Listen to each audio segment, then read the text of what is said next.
Did I put it under unlisted or did I put it under public? I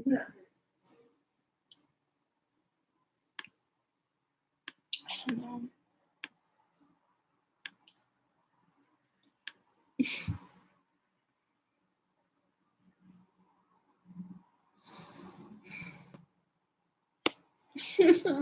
I don't know.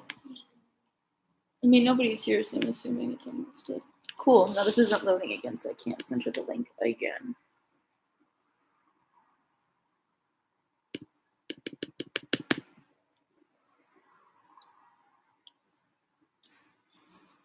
Oh my fucking god.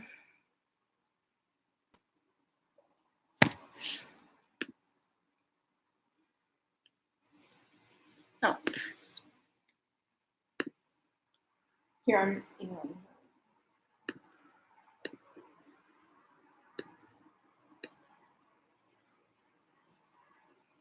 I don't know why YouTube is ridiculously slow right now.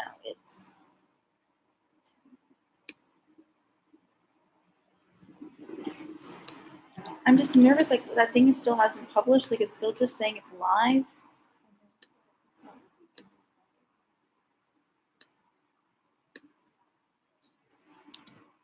What? Did you see that? I went to go click it and it just totally rebooted. I literally was like just typing in the link and it like decided to reload and make me do it all. Yeah.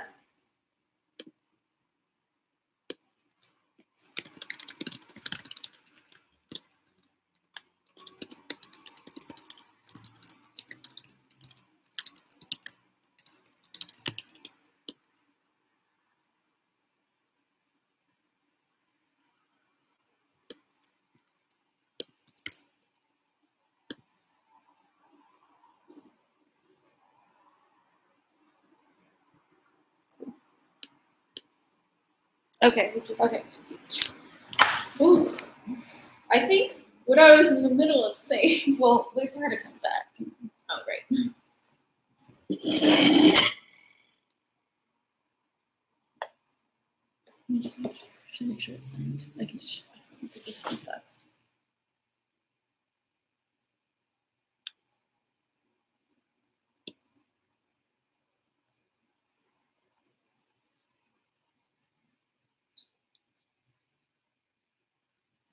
Send. Oh wait, here's something to your live stream. But is it the first one? Yeah, that is the first one. Did this not send? It doesn't look like it did. Okay.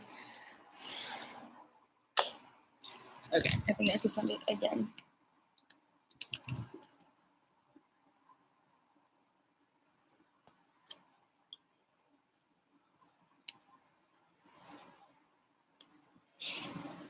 Cool, it didn't send.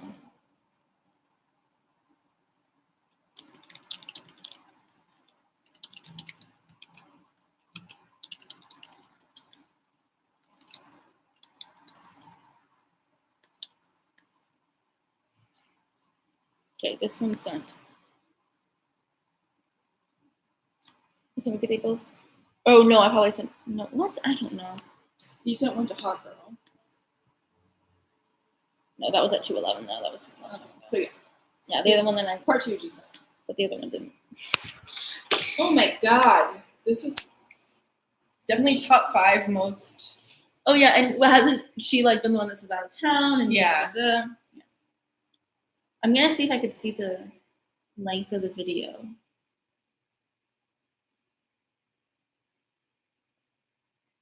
I think it must have been around 40 minutes. I think so too. Yeah, like it says. It's still saying they're that it's both live. That's so weird. And then there's this one that's 2 minutes long. Yeah. Oh yeah, that The 2 was minute one one. deleted. Yeah.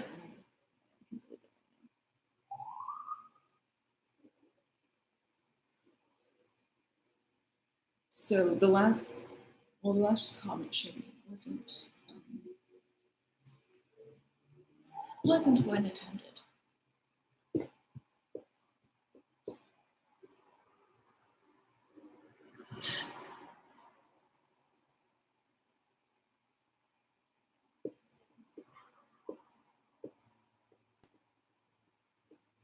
So wait, 2:48. Yeah, it was 40 minutes. Yeah. Yeah, it was exactly. Okay. This is horrible. I feel horrible. You know, Saturn is intercepted and retrograde in her 11th house of networking and communication. know.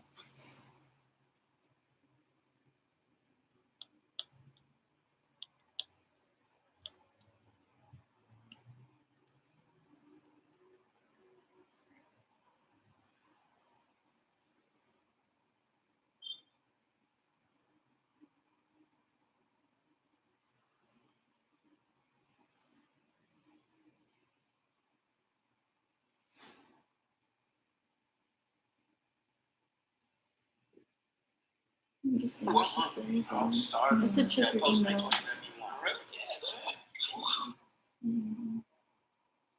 Maybe you should send it to the other email? No, I don't think so. I guess I will. I guess I should. You're right. I just didn't think she got it last time from me, but she maybe did.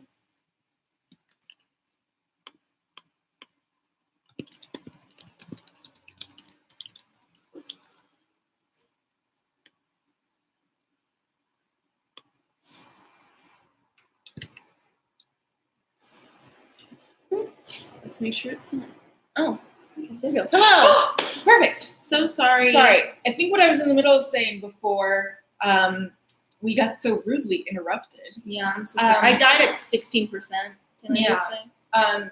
Was that with Jupiter Jupiter energy in your 7th house, it might just be your lot in life. Yeah, you remembered very well. It might just be your lot in life to Scorpio Mercury never forgets.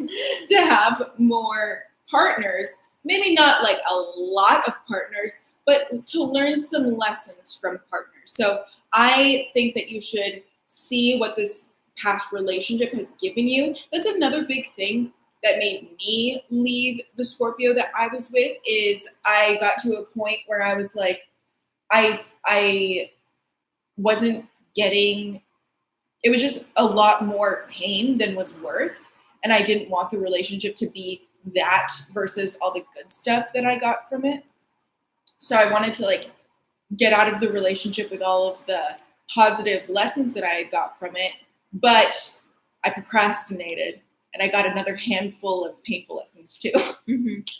So that is a big theme with Sagittarius ruling the 7th house is learning lessons from. Yeah, you definitely also just didn't have a dad. Yeah. Like at all. I get a very strong mom, but your dad was probably not there much. Anyways, that's just on a different topic. Sorry, I was just thinking about that. Oh, do you know what time we actually like specifically started? Yeah, I put on a timer for 20 minutes. Okay.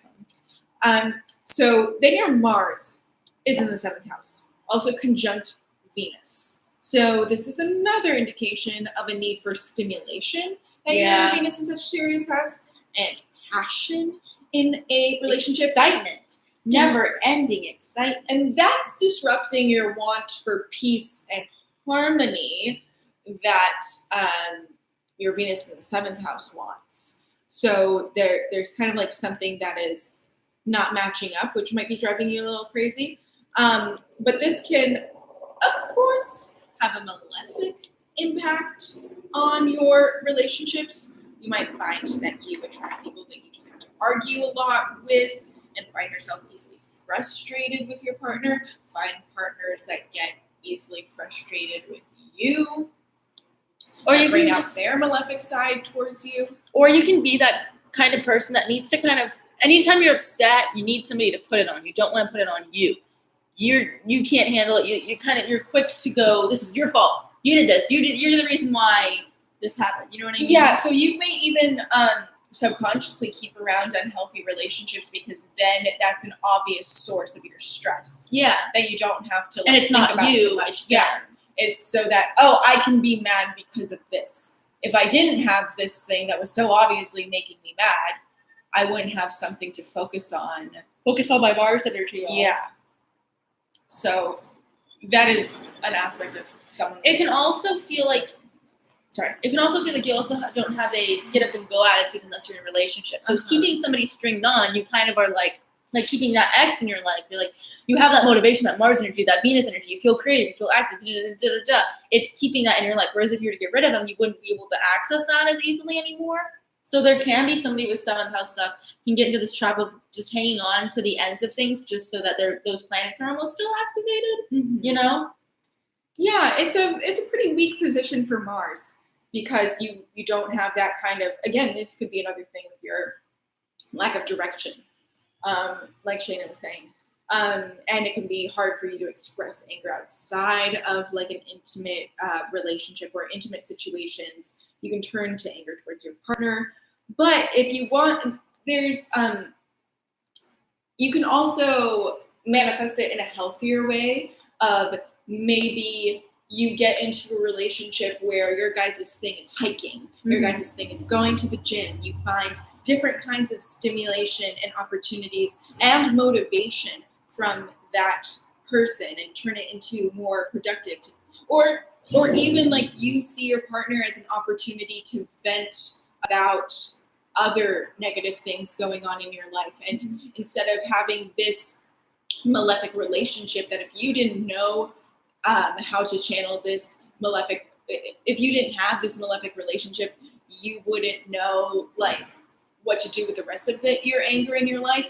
Instead, you can take your partner as, if I didn't have this partner that I could easily vent my frustrations with, I would know how I could deal with all of these other frustrations around me, you know? And that can be a different kind of dependence that your chart is kind of calling for you. It doesn't necessarily have to be the worst thing in the world, you know? Yes. This is a little bit off topic, but I just wanted to, I don't know, your 6th house, I don't know, I want to talk about it really quickly. Because you have just, Mercury's there. So I feel like, so that is going to equal a lot of anxiety and a lot of paranoia with it being in Scorpio. And at the end of your 6th house is Pluto. So from all of your anxiety about kind of always needing to be in a mental control of everything, that makes you just a complete control freak, which is why Pluto is in there. So I think that you have a lot of control issues yourself. And I think that you might, like, yeah, you're somebody who's also a big slave to their routine, a big slave to their mind. And I feel like a lot of your life is run off of that.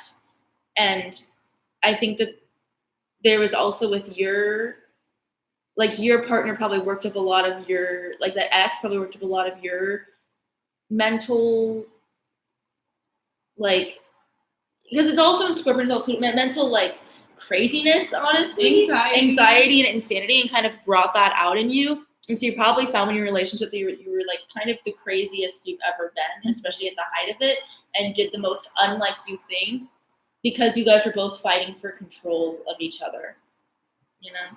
Yeah. Another thing that I wanted to mention of a positive spin on Mars in the 7th house is that this, like, kind of, instead of having your relationship bring out malefic feelings, you're kind of venting your anger to your partner can almost be an endearing thing because it's such an intimate part of you. Yeah. So that's another positive spin. Because, you know, we have Mars in the 4th house. And a lot of people don't react to that very great of just like, oh, you're so negative all the time. I hate coming home and you being negative. But with certain people, it's like, oh, it's endearing because you're never mad and I get to see you mad and I get to comfort you, you know? Yeah. So it's just about how it's received can vary, you know? And you'll know you found your person when it's received well, you know? Now, this conscious effort to blame your, wait, what was that? Oh, sorry. That was a note. Obviously, Venus and Mars conjunct, love and sex, extremely tied together, which is why I feel like if you cheated, it wasn't, it was something that you had to do, you know? Yeah. It wasn't just, oh, fuck it, I'm stressed, I gotta get it out somehow. Yeah. There's probably something you had to do. It was an itch that was more deep that you needed to scratch. Because you didn't just have this sexual feeling for the person, you also kind of had this friendship and a sort of love, you know, maybe a lighter love for that person in some way. Or just like a big fucking crush, man. Yeah. Which is fine. That's nothing. Anyways. Once you're in this fucking terrible push and pull emotionally consuming relationship and you get a crush on someone, it's just the most breath of fresh air thing in the world. What was the person's sign that you cheated with? Because like that could, if they're just like a fucking Gemini or something. Yeah. After Scorpio. Yeah. Oh my god, that's so funny. Yeah. Do you want to talk about career? Yes. Because I think they're huge. Literally, by huge indicators, I mean, it was an Aquarius. Oh yes, so fun for free. That's so funny. Also with a Cancer moon, possibly. Libra rising, maybe. Okay. I mapped out certain things that I really think Yeah. are big indicators of that support you teaching. I think that like Gemini rising, Cancer moon in the second, Sun in the fifth, fucking all that ninth house shit, Aquarius midheaven, Mercury in the sixth house. name as well. everything. Yeah, Mercury in the sixth house. Everything in your chart is like, I like being. And Scorpio specifically in the sixth house, because Scorpio is a very psychological thing, and teaching is a more psychological field, even if you're not teaching psychology, you know?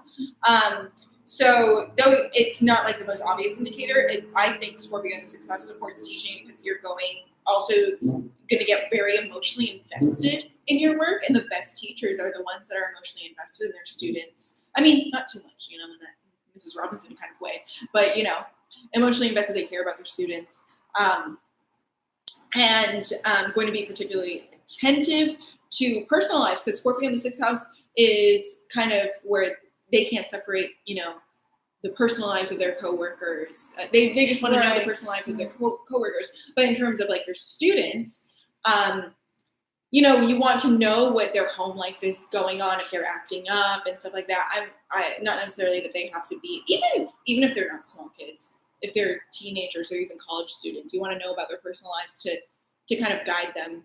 I feel like you into should why teach they small might kids be. though. Yeah, small kids too, because Cancer. So. Yeah, I feel like you're like you would get completely pummeled by older kids, but you would be really good with little kids. Yeah. Because you have the patience. You know what I mean? You have like, I feel like you have a lot of patience as a person. And fifth house stuff, children. Yeah. Come on. Cancer. Gemini rising is the child. You're right on their same level. Yeah. Yeah. So it's fun. It's all that.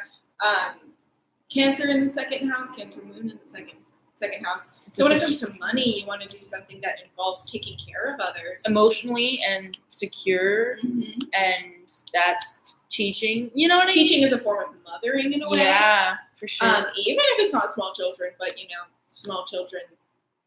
Yeah, Cancer is the ultimate mother archetype, obviously. So that kind of mothering, teaching. You also want to see the fruits of your labor grow. With Cancer in the second house, so like watering plants, that's really satisfying to you, to see the fruits of your labor grow, to see the care that you put in to grow. So and because second house is also self-esteem, that can be what your self-esteem is hinged on. You know, is seeing the fruits of your labor come to life. So like watering plants example, when your plants are thriving, your self-esteem is thriving. So when you see your kids doing good and you want your students doing good, that is going to be so rewarding to you. But then if they're not doing good, you got Scorpio in the sixth house, so you're like, hey, Jimmy, what's up? I'll psychologize you why this might be going on. And then Mercury in the sixth house, obviously indication of a career involving being of service first and foremost, and also having an intellectual, more career field, or one that involves organization and details, and I wrote bitch work. Yeah. But yeah. Teaching is a lot of bitch work. You got to grade a lot of papers. And only somebody with Mercury in the sixth house in Scorpio would like grading a bunch of essays. Yeah, you also have Pluto in the sixth house, which is kind of a wild card placement in terms of what might, in terms of your career indication. But, I mean, not only just in your career indication, but in your life in general. Teaching can be an intense, transformative experience. Yeah, I think it probably speaks to really throwing yourself into your work. Yeah. Having great strength and analysis. It's more Scorpio energy, essentially. Problem solving. And then you are more private in your work, even though you're nosy with your coworkers. You're going to be more private in your work, which I think is great because my teacher, 1st through 7th grade, would unload all of her problems onto us, and it didn't It doesn't Yeah. work well. It doesn't do well. Not a good thing. Also, this can be an indication of delving into self-improvement, which could be an answer to like learning to love yourself more, like in getting over this relationship, just activating your Pluto in the 6th house of just like, I'm going to forget my 7th house for a second and really activate my Pluto in the 6th house and delve into self-improvement. A big thing, and why the 6th house comes before the 7th house, is that the more you improve yourself, the more ready you are for a relationship. So for people with a lot of 7th house energy, your 6th house planets are going to be the biggest motivator for you to get there. You know, I want to find the love of my life, so I'm going to work my ass off to be the best kind of person that I can be, to be the most ready I can be in a relationship. So that doesn't really have to do with your career, but it's Pluto in the 6th house. It's also an indication of kind of alternative therapies, researching spiritual topics, especially to do with mind-body connection. This is a big indicator of someone who's into yoga or Reiki or something like that. Yeah, and I feel like just in general, meditation will be really helpful for you. Really hard, but really helpful. Like, you know, I don't know. I feel like Mercury in the 6th house has a lot of anxiety, but Pluto in the 6th house can really master control in a lot of ways, and controlling your thoughts and kind of like emptying your brain for a while. I think is what you really need. Also, just be careful, like, I don't know, I only say this because, like, my boss has Mercury in Scorpio, and she can get so caught up, she gets so caught up in her paranoia that she can't see anything else. And so I feel like you want to move on to 3 planets in your 9th house? Yeah. Cool. Last thing is, I'm just going to cliff notes the last thing about your career is Aquarius, midheaven, you want to be the water bearer. Teachers are water bearers, bringing up the youth, you know? So, let's not talk about Capricorn in the 9th house because you want it. Yeah, and you've got Neptune, Jupiter, and Uranus in the 9th house. So you probably are having a very odd college experience. It makes sense that you took some time off. You have Uranus in there. Also, just to think about things, you have Pisces or Neptune in there, which makes sense. You need to take a break, sit, think about things. You need to go by your intuition. Like because your 9th house starts off with your Neptune. So the first thing that needs to hit is that sitting back and contemplating and feeling the way that you should go. This could also be like, are you getting, I mean, your 9th house is ruled by Capricorn, but all of these planets purely would kind of speak to like, are you getting into the party scene really fast? Yeah. Are you getting swept away by like the college drinking aspect of life? Yeah, you know? But I also think that there's like the train of, so right now, you know, you took some time to think, and then Uranus makes things erratic, which is why you're stopping and you're not graduating with everybody. But I think what comes from that is great because it's Jupiter. You know what I mean? So it'll come with that own expansion of what you know you'll want and blah, blah. When I cheated, I was partying so much, not so much. That's exactly what I had in mind. Yeah, that's what I thought so too. And even though Saturn is not in your 9th house, it's ruled by Capricorn. So none of these kind of irresponsibilities and indulgences that you go into that Uranus and Jupiter and Neptune can be throwing into your 9th house. None of that is going to come without consequence. And also none of it comes without the complete knowledge of what you're doing. Yeah. You know what I mean? Like if I make what some people would say a dumb decision, I'm not just going off the seat of my pants.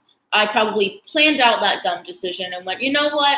I'm going to make a dumb decision of doing this, and that's okay. We all take risks sometimes. You know what I mean? I feel like that's you getting into partying. Mm-hmm. Is like, I know what I'm doing, but I'm just going to let myself go down this hole because, God damn it, I've never let myself go down this hole, and at least I know what I'm doing. Yeah.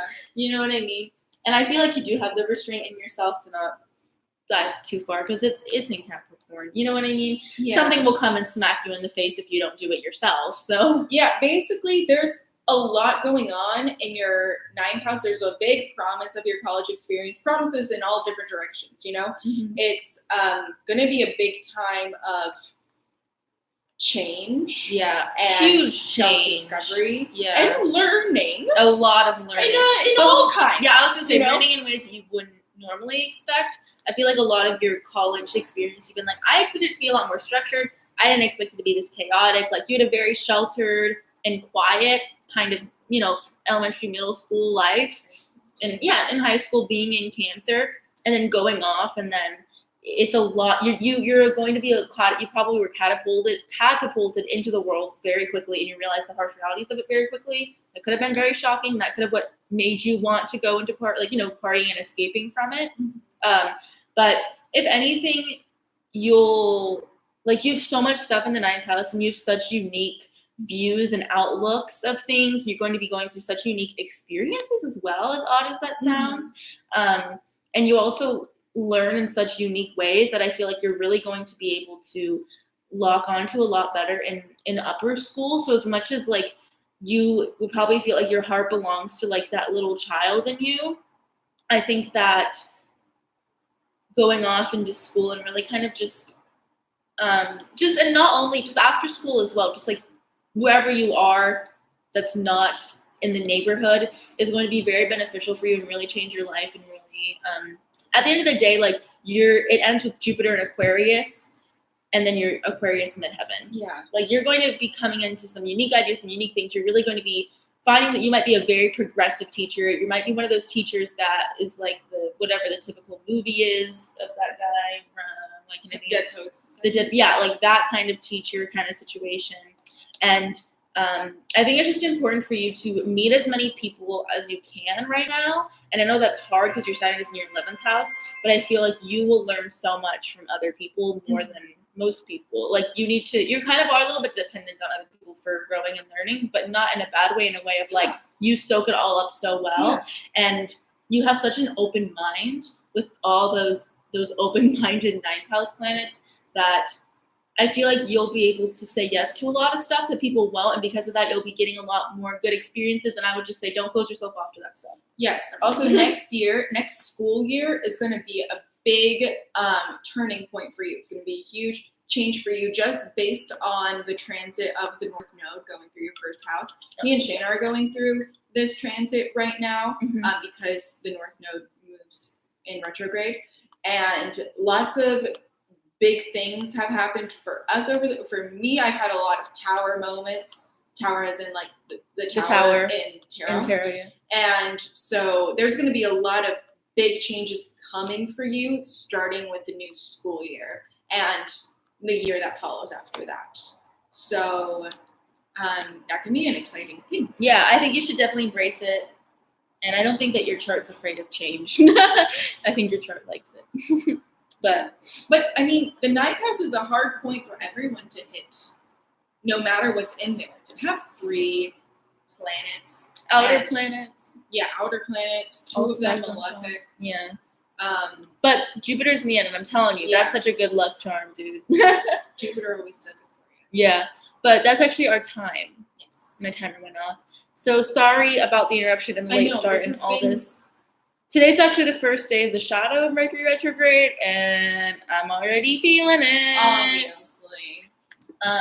Yeah. Let us know if that was a useful reading, if this was helpful for you through all the chaos. Yeah.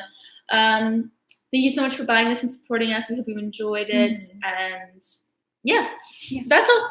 I'm glad it was worth the wait. Oh, I'm glad. Yeah, thank you for being so patient and with the scheduling and everything. Okay. Bye. Okay, just kidding. Bye. Wait, you guys made me laugh and cry all the best. Bye. Thank you so much. Bye. That's so sweet.